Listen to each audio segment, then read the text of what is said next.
1971 সালের পর এবারের মতো এমন টানাপোড়েনের সম্পর্ক কখনো হয়নি ঢাকা দিল্লির। চির ধরেছে দুই বন্ধুপ্রতিম দেশে। আর ঠিক এমন সম্পর্কের অবস্থা তুলে ধরে সম্প্রতি এক প্রতিবেদনে এ তথ্য জানিয়েছে মার্কিন গণমাধ্যম এবিসি নিউজ।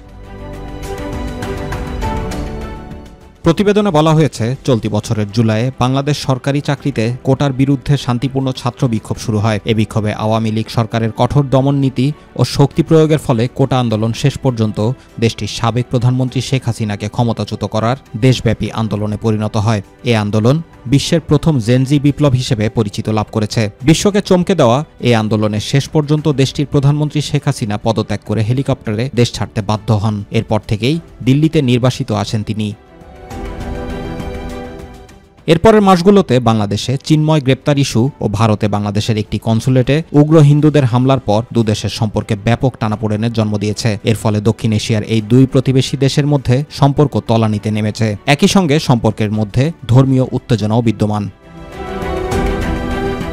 এদিকে বিশেষজ্ঞ মহল মনে করে, ঢাকা দিল্লির এই অস্বস্তিকর সম্পর্ক অব্যাহত থাকলে এর সুযোগ নিতে পারে চীন ও পাকিস্তান। ভারতের পররাষ্ট্র সচিব বিক্রম মিশ্রির ঢাকা সফরের সময় তিনি বলেছেন যে অন্তর্বর্তী সরকারের সঙ্গে কাজ করবে তার সরকার। এ প্রেক্ষাপটে অন্তর্বর্তী সরকারের সঙ্গে ভারত কতটুকু সম্পর্ক বজায় রাখবে সেটি এখন দেখার বিষয়।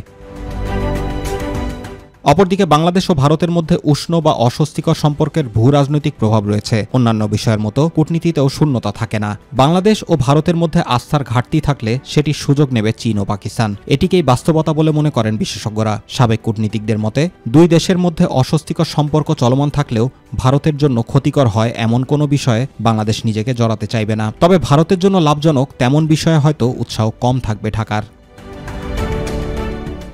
জুবাইর রহমান, মাই টিভি নিউজ।